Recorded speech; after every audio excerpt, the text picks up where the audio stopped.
जय श्री कृष्ण। आज जानकारी लेकर आए हैं दान के ऊपर। जैसे कि हमने आपको बताया है कि बहुत बड़ा पुण्य मिलता है दान करने से ऐसी चीजों में जो कि कई वर्षों तक स्थायी रूप से रहे और लोग उसका लाभ लें। एक तो पुण्य जो अर्जित करते हैं आप खुद के जप से करते हैं, खुद की भक्ति से पुण्य अर्जित आप करते हैं, और दूसरा जो पुण्य अर्जित किया जाता है वो दूसरों की तरफ से होता है। जैसे कि मान लीजिए हमने एक मंदिर बनवाया और उस मंदिर में अगर अगले 1000 साल तक कई सैकड़ों हजारों लोग, लाखों की संख्या में लोग आए, उन्होंने वहां पे पूजा पाठ की, तो उसका एक अंश हमको भी मिलेगा, चाहे हमारा स्वर्गवास हो चुका हो, चाहे नरकवास हो चुका हो, कुछ भी हुआ हो, किसी भी लोक में अगर जाएंगे तो अगर हमने कोई मंदिर बनवाया है तो उसमें की गई पूजा पाठ का फल हमको मिलेगा। ये निश्चित तौर पे होता है। ये हमने आपको समझाया था कि अगर आप कोई मंदिर बनवा देते हैं, किसी मंदिर में आप मूर्ति स्थापना करवाने में सहायता कर देते हैं, भली वो सहायता 100 रुपए की हो, अगर आप सहायता कर देते हैं, मंदिर में किसी भी प्रकार का कोई भी निर्माण आप करवा दीजिए, जरूरी नहीं है कि मंदिर ही बनवा रहे हैं आप, ये मूर्ति ही स्थापना कर, उसमें मंदिर में कोई भी आप धनराशि खर्च कर रहे हैं, उस मंदिर में जब तक पूजा होगी, 1000 साल, 2000 साल, 10,000 साल, जब तक पूजा होगी, आपके मानने के बाद भी आप जहां रहेंगे आपको उसका लाभ मिलता रहेगा। वो कई बार तो ऐसा देखा गया है कि बहुत सारे लोगों ने जो बड़े बड़े आश्रम बनाए, बड़े बड़े आश्रमों में उन्होंने भक्ति का कार्य किया, ईमानदारी से लोगों को सेवा सिखाया, सेवा किया, उनके मरने के बाद उनको उन लोगों की भक्ति की वजह से, उस आश्रम में जो लोग आते थे पूजा पाठ करते थे, उसकी वजह से उनका बंधन छूट गया, मतलब कि उनको मोक्ष प्राप्त हो गया लोगों की वजह से। उनकी खुद की भक्ति इतनी नहीं थी कि उनको मोक्ष मिल जाए, कहीं ना कहीं वो रुक रहे थे, तो लोगों की सेवा की वजह से, लोगों की पूजा पाठ की वजह से उनको इतनी तपोबल बढ़ गया, उनका अंश मिला कि वो उनको मोक्ष मिल गया, रुकी हुई चीज निकल गई। जो आत्मा बन के, जो एक दिव्य आत्मा बन के अपने आश्रम में ही बैठे हुए थे कि बस मृत्यु हो गई, दिव्य आत्मा बन गए, तपोबल अच्छा था, तो भूत प्रेत तो नहीं बने वो, मतलब कह सकते हैं प्रेत योनि में थे लेकिन दिव्य थे, कि वो किसी के कैद में नहीं थे, उनको दिव्य रूप मिला था और दिव्य रूप में अपने आश्रम में बैठे हुए थे वो ध्यान अवस्था में। लेकिन लोगों के वहां आके उनको पूजे जाने की वजह से, उनके द्वारा बनाए गए मंदिर भी होते हैं आश्रम में, मंदिर में पूजा होने की वजह से उनको मोक्ष मिल गया, उस योनि से छूट के वो आगे निकल गए। तो ये भी होता है। तो इसी वजह से बहुत बड़ी संख्या में जो लोग हैं वो मंदिरों में, मंदिर निर्माण में दान कर सकते हैं। तो इसके लिए हम आपको तरीका बताते हैं। सबसे पहले तो अपने आसपास देखें कि आपके आसपास क्या कोई मंदिर बन रहा है, क्या आपकी जान पहचान में कोई मंदिर बन रहा है, क्या आप वहां कोई सहायता कर सकते हैं, तो वहां पे जाके आपको सहायता करना चाहिए। सबसे पहले ये ध्यान रखना, ऐसी जगह पे मंदिर निर्माण जो आपकी जान पहचान में नहीं है, या फिर ऑनलाइन कोई व्यक्ति कह रहा है कि भाई मैं मंदिर बना रहा हूं या मैं आश्रम धाम बना रहा हूं और आप मेरे को दान दो, ऐसी जगहों पे दान नहीं देना चाहिए। ये मनुष्य का कह सकते हैं कि बुरा भी कर सकता है। मान लीजिए कोई व्यक्ति है और उसका आचरण वैसा है नहीं, वो बस दिखावा करता है कि भाई मैं कोई आश्रम बना रहा हूँ या कोई धाम बना रहा हूँ या कोई बड़ा मंदिर बना रहा हूँ, और वो धन इकट्ठा करता और खुद के लिए व्यवस्था कर लेता है, और उस धन का उपयोग वो खुद के लिए कर लेता है। वो कल को चल के जितने भी पाप करेगा, पाप कर्म करेगा उस आश्रम में या उस स्थान पे पाप कर्म करेगा, उसके भागी आप भी हो जाते हैं। इसीलिए ऐसे किसी जगह पे दान नहीं देना चाहिए जो व्यक्ति योग्य ना हो। हाँ, आपने कहीं देखा है कि आपके पास में कोई मंदिर बन रहा है या कोई ऐसा व्यक्ति है जिस पे आपको विश्वास है कि हाँ ये वास्तव में मंदिर में ही खर्च करेगा, तो वहां पे आप दान कर सकते हैं कि हाँ भाई हमने देखा इनका मंदिर बन रहा है, तो वहां पे आप दान करते हैं इस निमित्त से कि मैं संकल्प लेके इस मंदिर निर्माण के लिए दान राशि देता हूं, इस मंदिर में इस राशि को खर्च किया जाएगा तो ये मुझे स्वीकार है, लेकिन अगर इस राशि का कोई भी गलत उपयोग सामने वाला व्यक्ति करता है तो उसमें मेरा कोई भाग ना हो, लेकिन अगर इसका उपयोग सदुपयोग होगा मंदिर निर्माण में तो मेरा भाग हो। ऐसा बोल के आप किसी भी मंदिर निर्माण में दान करते हैं तो उसका अक्षय पुण्य प्राप्त होता है। या फिर जैसे कि आप लोगों के लिए कोई व्यवस्था करवाते हैं, जैसे कि कहीं बोरिंग लग रहा है, पानी की व्यवस्था किसी मंदिर में हो रही है, या किसी सड़क पे पानी की व्यवस्था कर रहे हैं राहगीरों के लिए, जो लोग निकलते हैं रास्ते पे, तीर्थ यात्रा पे जाते हैं, पद यात्रा पे जाते हैं, वहां पे आप कोई सहायता करते हैं, प्याऊ लगवाते हैं पानी का, भोजन व्यवस्था कहीं चल रही है, भंडारे की चलती है और वहां पे आप थोड़ा बहुत सहायता करते हैं, तो ये चीजें जो अक्षय पुण्य प्राप्त कराती हैं। पेड़ पौधे आप लगाते हैं, किसी मंदिर में, आश्रम में जाके आपने पेड़ पौधे लगाए, वो भी आपको अक्षय पुण्य प्रदान करता है, क्योंकि वो लोग उसको पालेंगे, पोसेंगे, उसको काटेंगे, पीटेंगे, नुकसान नहीं पहुंचाएंगे, तो उसका भी अक्षय पुण्य प्राप्त होता है। अभी एक साधक ने पूछा कि मैं एक मंदिर में, एक व्यक्ति है, उन्होंने एक व्यक्ति के गुरु के बारे में बताया, ऑनलाइन गुरु के बारे में बताया, जो कि ऑनलाइन गुरु है, तो उसके विषय में उन्होंने बताया, हम तो व्यक्तिगत तौर पर जानते नहीं थे, तो उन्होंने बताया कि भाई ये है एक धाम बना रहे हैं, वहां पे एक मंदिर बनाना चाहते हैं, और पिछले 6-7 सालों से 8 सालों से ये जो है ये परेशान हो रहे हैं, धनराशि इकट्ठी कर रहे हैं और ये मंदिर बनाना चाहते हैं, और मैं इनको कई बार दान मैंने इनको दिया है, मैं इनको दान दे रहा हूँ, और देखिए कि ये जो हमारे गुरु हैं ये बनाना चाहते हैं। तो जब हमने उनके कुछ चीजें देखी, उनके जो गुरु हैं उनके विषय में कुछ चीजें देखी, तो हमने देखा उनके गुरु के कुछ वीडियो उन्होंने दिखाया, फोटो दिखाई और कुछ चीजें दिखाई, तो जब हमने देखा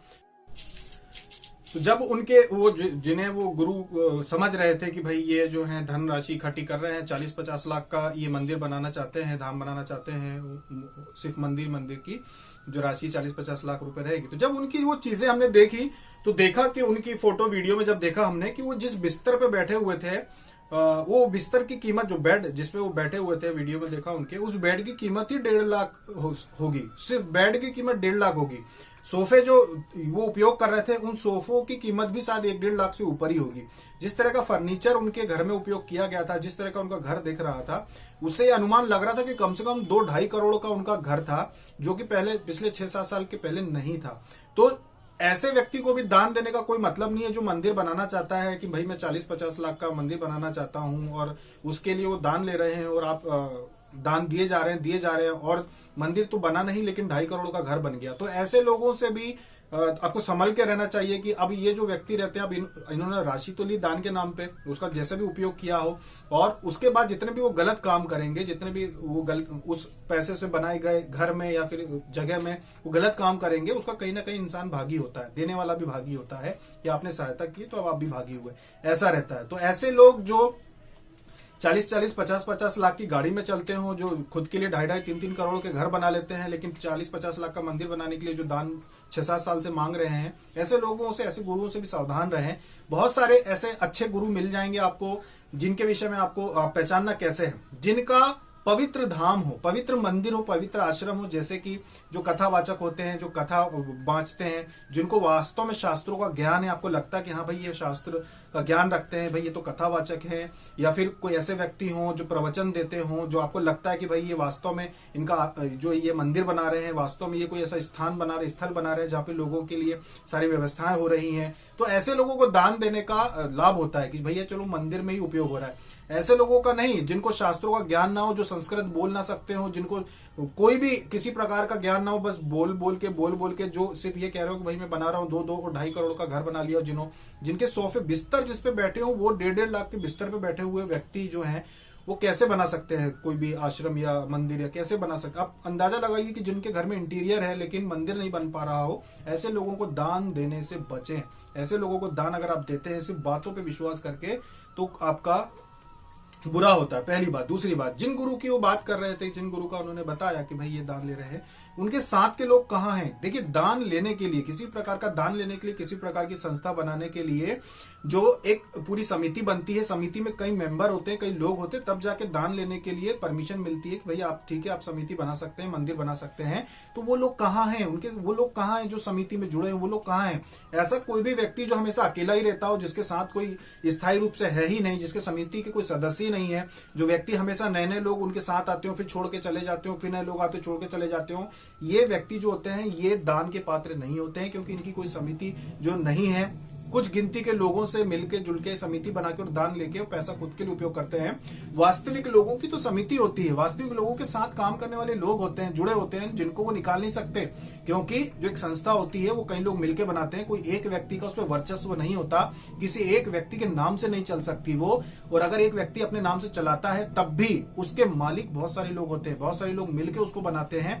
तो एक व्यक्ति ये भी नहीं कर सकता कि जिसकी मर्जी आए उसको समिति से निकाल दिया, भगा दिया, अलग कर दिया, ये कोई व्यक्ति कर ही नहीं सकता। जो वास्तविक व्यक्ति होता है वो अकेला नहीं रहता है। वास्तविक व्यक्ति ऐसा रहता है जिसके साथ 10-10 साल से लोग जुड़े हुए रहते हैं। आपको दिखेगा कि भाई इसके साथ ये लोग हैं, इसके साथ ये लोग हैं, ये चीजें होती है। एक समिति, एक संस्था, एक नाम जब आप चलाते हैं तो आपके साथ कई लोग जुड़े हुए होते हैं, जो स्थायी रूप से होते हैं, जो दिखाई देते हैं कि हाँ भाई इनकी समिति में ये लोग हैं जो स्थायी हैं और ये वास्तविक रूप में ये काम कर रहे हैं। जो जमीन मंदिर के लिए खरीदी जाती है, आश्रम के लिए खरीदी जाती है, वो संस्था के नाम पे होना चाहिए, संस्था के नाम पे रजिस्टर्ड होती है, किसी व्यक्ति के नाम पे नहीं खरीदी जाती। व्यक्ति के नाम पे अगर खरीदी जाती है तो वो व्यक्तिगत संपत्ति, प्रॉपर्टी होती है, वो फिर संस्था की नहीं होती है। तो ऐसे गुरुओं से बच के रहना चाहिए। और आपको ये चीज देखना चाहिए कि भाई जैसा भी हमने आपको बताया, कथावाचक हो, भगवान के भक्त हो, जिनको शास्त्रों का ज्ञान हो, जो कम से कम संस्कृत तो बोल सकते हो, जिनको थोड़ा बहुत ज्ञान हो, जो लगता हो आपको कि वास्तव में ये भक्त हैं, ऐसे लोगों को, जो पूजा पाठ करते हो, जो पूरी तरीके से उनको विधि विधान पता हो कि किस तरह से नित्य कर्म किए जाते हैं, किस तरह से विधि विधान से पूजा पाठ किया जाता है, किस समय भोग लगना जरूरी है, किस समय मंदिर में सेवा की जाती है, ऐसे लोगों को दान दिया जाता है। यहाँ से पता चल जाता है कि हाँ भाई ये व्यक्ति है वास्तविक व्यक्ति। ऐसे व्यक्ति नहीं होते कि जो सुबह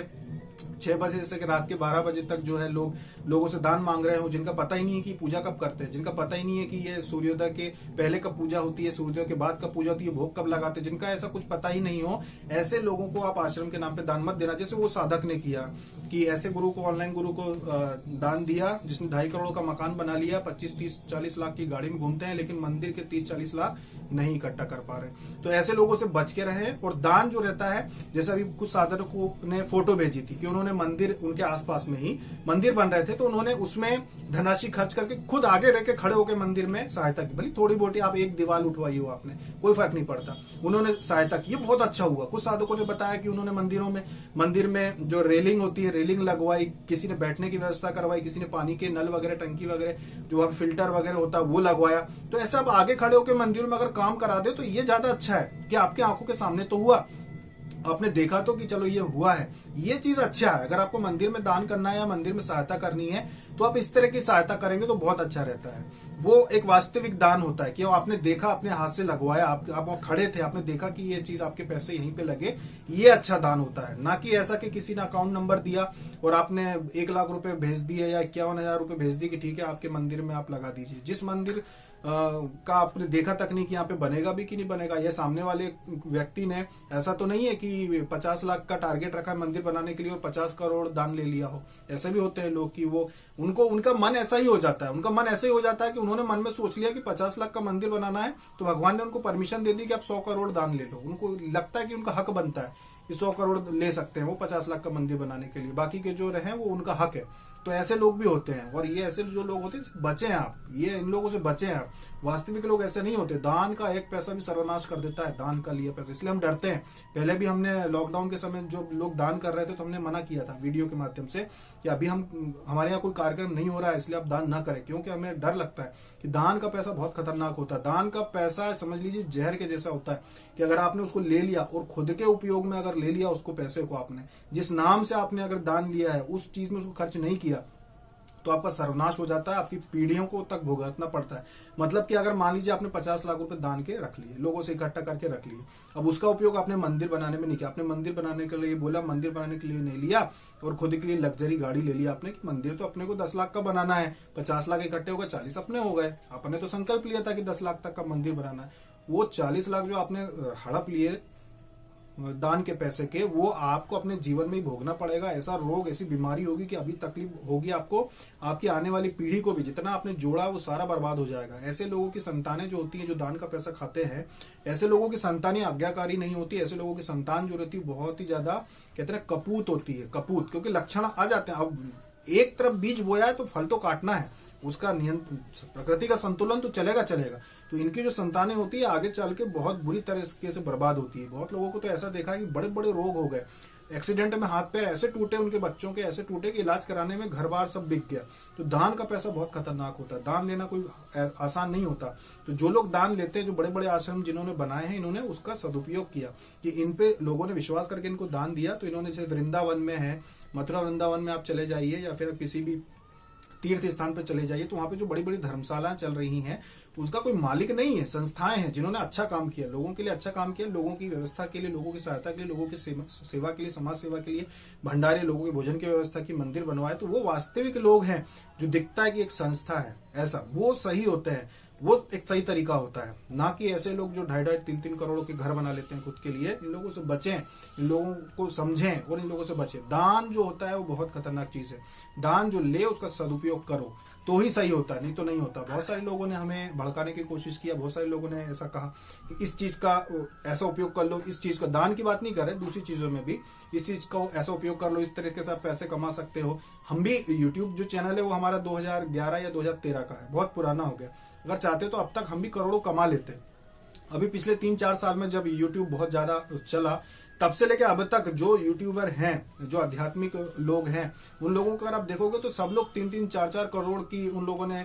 एक जगह पे, एक शहर में प्रॉपर्टी बना ली, दूसरे शहरों में और प्रॉपर्टी, सब कुछ बना लिया। लेकिन पिछले 4-5 सालों में आज हमारी स्थिति, आज की डेट में अगर आप देखेंगे तो वही है जो पिछले 4-5 साल पहले थी। आज भी वही स्थिति है जो पहले थी। आज भी जो केंद्र चल रहा है हमारा, उससे उतना ही सहायता लोगों की हो रही है जब तब चल रही थी। आज भी केंद्र की जो आमदनी है वो उतनी है जब तब थी। क्यों? क्योंकि जो सामग्री उपलब्ध आपको करा रहे हैं उसमें भी जो लाभ होता है वो बहुत आंशिक होता है, जो कि सेल में बराबर कर दिया जाता है, पूरी तरह से कर दिया जाता है। जब पहली, अभी इसके पहले जो सेल आई थी, अभी जो सेल आई थी, उसके पहले जो सेल आई थी श्रावण माह में जो सेल आई थी, उस समय तो ये हो गया था कि जेब से पैसे लगाने पड़ गए थे। क्यों? क्योंकि उस समय कुछ गलतियां ऐसी हो गई थी कि इतना ज्यादा उसमें डिस्काउंट दे दिया था कि जो टैक्स होता है हर महीने का, जो टैक्स देना पड़ता है सरकार को, क्योंकि ऑनलाइन काम है, केंद्र जो ऑनलाइन सामग्री आपको देता है, तो सारी चीजें जो रहती है ऑन रिकॉर्ड होती है, तो जितना जो टैक्स देना पड़ा था वो जेब से देना पड़ा था। ये बात ही ध्यान से निकल गई कि इस पे टैक्स भी देना है, और डिस्काउंट इतना ज्यादा दे दिया कि टैक्स के भी ऊपर निकल गए,